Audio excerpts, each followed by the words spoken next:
చెప్పే సమయాన్ని మనుషుల్ని బట్టి విషయం విలువే మారిపోతోంది. నీలాంబరి అంటూ త్రివిక్రమ్ రాసిన డైలాగ్ గుర్తుందా?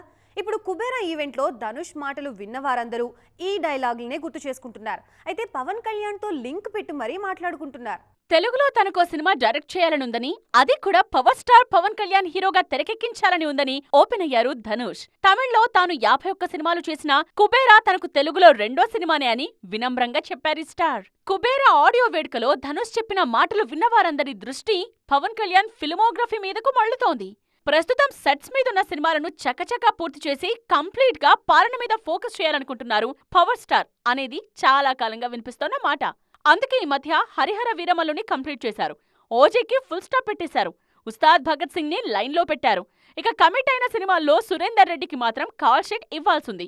ఈ క్రమంలోనే ధనుష్ మాటలు పవర్ స్టార్ లైనప్ మీద ఇంట్రెస్టింగ్ బజ్ క్రియేట్ చేస్తున్నాయి. ఒకవేళ ధనుష్ చెప్పే లైన్ పవర్ స్టార్ కి నచ్చితే కాల్ షీట్ పక్కాగా ఇచ్చేస్తారా అనేది మరో డిస్కషన్. ఆల్రెడీ తనకు ధనుష్ డైరెక్షన్ లో సినిమా చేయాలనుందని ఓపెన్ గానే చెప్పేశారు king Nagarjuna. So Dhanush time తీసుకుని కెప్టెన్ కుర్చీలో కూర్చోవాలనుకోవాలే గాని స్టార్ హీరోస్ తో కొలాబరేషన్ ఈజీగానే ఉంటుందన్నమాట.